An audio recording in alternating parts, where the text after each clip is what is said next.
آئیے سیدھا اس موضوع کی گہرائی میں چلتے ہیں۔ عام طور پر کھیلوں کی دنیا میں ایک عام تصور ہے کہ جیسے ہی کوئی ایتھلیٹ اپنی عمر کی تیسری دہائی کے وسط یعنی مڈ 30s میں پہنچتا ہے تو بس اس کا کیریئر ختم ہونے لگتا ہے۔ لیکن کیا واقعی ایسا ہی ہے؟ کیا ایتھلیٹک صلاحیتوں کی کوئی ایکسپائری ڈیٹ ہوتی ہے؟ آج کے اس خصوصی جائزے میں ہم ایک ایسی ہی بے حد متاثر کن کہانی سامنے لا رہے ہیں جو ان تمام پرانے خیالات کو بالکل غلط ثابت کرتی ہے۔ ہم بات کر رہے ہیں پاکستان کی سابق national badminton champion Palwasha Bashir کی، جنہوں نے حال ہی میں کینیڈین ماسٹرز ٹورنامنٹ میں ایک شاندار فتح حاصل کر کے تاریخ رقم کی ہے۔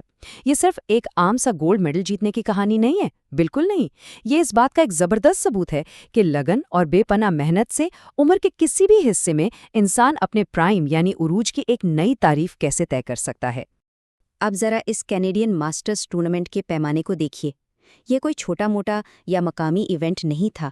ذرا سوچئے، اس میں پوری دنیا سے 300 سے زائد کھلاڑیوں نے شرکت کی۔ 300 سے زیادہ! اس مقابلے کے لیول کا اندازہ اس بات سے لگائیے کہ یہاں انڈونیشیا سے کھلاڑی آئے تھے، اور ہم سب جانتے ہیں کہ انڈونیشیا بیڈمنٹن کا ایک عالمی پاور ہاؤس ہے۔ اس کے علاوہ انڈیا، کینیڈا اور دیگر کئی ممالک سے ٹاپ لیول کے ایتھلیٹس اس ٹورنامنٹ کا حصہ تھے۔ ایسے بڑے عالمی مقابلے میں جہاں ہر کوئی اپنے ملک کی نمائندگی کر رہا ہو اور جیتنے کا جنون رکھتا ہو، وہاں اپنی جگہ بنانا اور سب کو پیچھے چھوڑ دینا واقعی کسی بھی کھلاڑی کے لیے ایک بہت بڑا چیلنج ہوتا ہے۔ لیکن اہم ترین بات یہ ہے کہ یہ سفر بالکل بھی آسان نہیں تھا۔ اگر ہم اس بے حد سنسنی خیز فائنل میچ پر نظر ڈالیں تو یہ صرف 2 کھلاڑیوں کا ٹکراؤ نہیں تھا، بلکہ یہ ایک شدید ذہنی دباؤ کا سامنا کرنے کا امتحان تھا۔ ایک طرف تھیں پاکستان کی پلوشا بشیر اور ان کے سامنے تھی کینیڈا کی اپنی بہترین کھلاڑی اینا رائس، جو کہ اس ٹورنامنٹ کی ٹاپ سیڈ بھی تھیں۔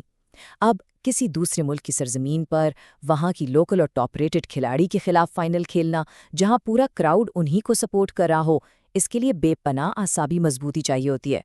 لیکن پلوشا نے کمال کر دیا۔ انہوں نے اپنے سالوں کے تجربے اور شاندار کھیل کی بدولت اس دباؤ کو خود پر بالکل حاوی نہیں ہونے دیا۔ اور اس شدید محنت اور حوصلے کا نتیجہ کیا نکلا؟ پلوشا بشیر ویمنز 35+ سنگلز کے چیمپئن بن کر ابھریں۔ کینیڈا کی ٹاپ سیڈ کھلاڑی کو اسی کے ہوم گراؤنڈ پر شکست دے کر یہ ٹائٹل اپنے نام کرنا سچ میں ایک غیر معمولی کارنامہ ہے۔ اس شاندار کامیابی کے بعد پلوشا نے خود اس ایونٹ کو ایک ناقابل یقین تجربہ قرار دیا۔ دیکھیے، یہ صرف ایک ٹائٹل کی جیت نہیں ہے، یہ اس حقیقت کا ثبوت ہے کہ جب عالمی سطح پر پریشر بلڈ ہوتا ہے تو وہاں صدیوں جیسی لگنے والی سخت ٹریننگ اور کھیل پر مکمل عبور ہی ایک کھلاڑی کو فتح یاب کرتا ہے۔ آئیے آگے بڑھتے ہیں اور دیکھتے ہیں کہ یہ عظیم سفر شروع کہاں سے ہوا، کیونکہ ایسی بین الاقوامی کامیابی راتوں رات تو نہیں مل جاتی۔ کراچی سے تعلق رکھنے والی پلوشا کا ایک شاندار اور طویل سفری ریکارڈ رہا ہے جو 1 دہائی سے بھی زیادہ عرصے پر محیط ہے۔ ان کی کامیابیوں کا سلسلہ 2009 میں شروع ہوا، جب انہوں نے اپنے پہلے نیشنل ویمنز سنگلز اور ڈبلز ٹائٹلز جیتے تھے۔ اس کے فوراً بعد 2010 میں ڈھاکہ میں ہونے والے ساؤتھ ایشین گیمز میں انہوں نے برونز میڈل حاصل کیا، اور پھر یہ سلسلہ کبھی رکا ہی نہیں۔ انہوں نے 2014 کے ایشین گیمز اور پھر 2014 اور 2018 کے کامن ویلتھ گیمز میں مسلسل پاکستان کی نمائندگی کی۔ یہ لمبا سفر اور مسلسل کارکردگی اس بات کی تصدیق کرتی ہے کہ ان کی موجودہ جیت کوئی اتفاق نہیں بلکہ سالوں کی انتھک محنت کا ایک لازمی نتیجہ ہے۔ یہاں ایک پوائنٹ بہت دلچسپ ہے، اور وہ یہ کہ پلوشا خود اس فتح کو کس نظریے سے دیکھتی ہیں۔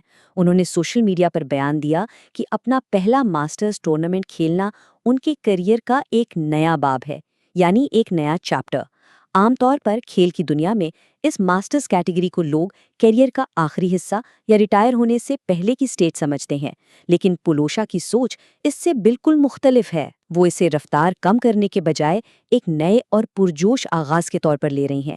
ان کا ماننا ہے کہ اتنے تگڑے مقابلے میں جیتنے سے یہ کامیابی اور بھی خاص بن گئی ہے، اور واقعی ان کی یہ ذہنیت ہر اس شخص کے لیے ایک زبردست سبق ہے جو سمجھتا ہے کہ شاید اب نئی شروعات کرنے کا وقت گزر چکا ہے۔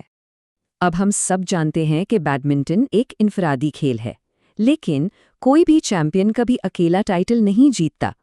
پلوشا نے اپنی اس خوشی اور جیت کا سہرا ایک پوری ٹیم کے سر باندھا ہے۔ انہوں نے خصوصی طور پر مقیت رانا کا ذکر کیا، جنہوں نے ہر قدم پر ان کی حوصلہ افزائی کی اور چھوٹے چھوٹے لیکن اہم پوائنٹس پر توجہ دلائی۔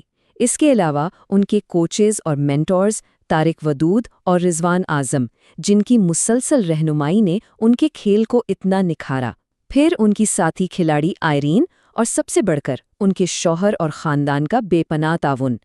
کسی بھی فرد کے لیے، اور خاص طور پر مسابقتی کھیلوں میں، اس قدر مضبوط اور ساتھ دینے والا سپورٹ سسٹم ہونا بے حد ضروری ہے۔ یہی وہ لوگ ہوتے ہیں جو مشکل ترین وقت میں بھی کھلاڑی کو گرنے نہیں دیتے۔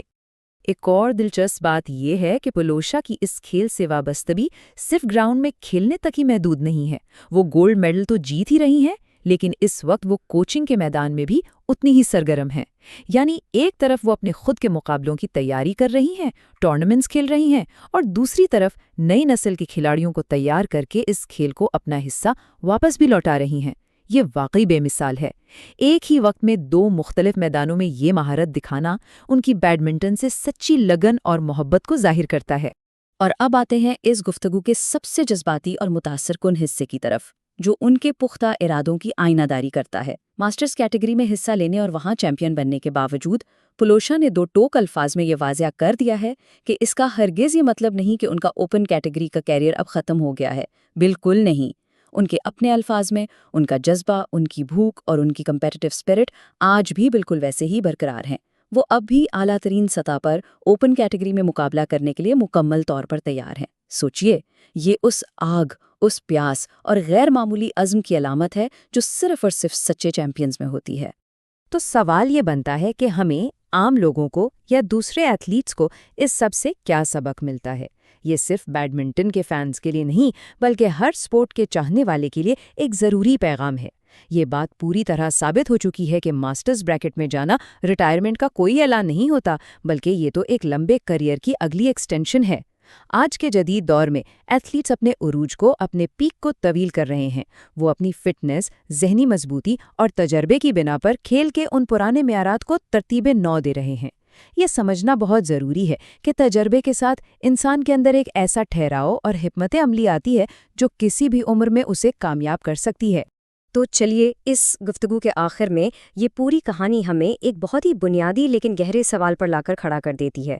ایک ایتھلیٹ کا حقیقی عروج، اس کا اصل پرائم آخر کب ختم ہوتا ہے؟ پولوشا بشیر جیسے زبردست چیمپئنز کی کہانیاں ہمیں یہ سوچنے پر مجبور کر دیتی ہیں کہ شاید اس عروج کا تعلق عمر کے ان نمبرز سے نہیں، بلکہ ہمارے ذہن، ہمارے ارادے اور جنون سے ہوتا ہے۔ معاشرے نے جو عمر کی حدیں باندھ رکھی ہیں، یہ لوگ ان حدوں کو ہر روز توڑ رہے ہیں۔ امید ہے کہ اس خصوصی جائزے نے ان تمام لوگوں کو جو اسے دیکھ رہے ہیں، انسانی صلاحیتوں اور طاقت کے بارے میں ایک بالکل نئے زاویے سے سوچنے پر مجبور ضرور کیا ہوگا۔ اور ہاں، یہ سیکھنے اور آگے بڑھنے کا سفر یہاں ختم نہیں ہوتا، بس اس پر غور ضرور کیجیے گا۔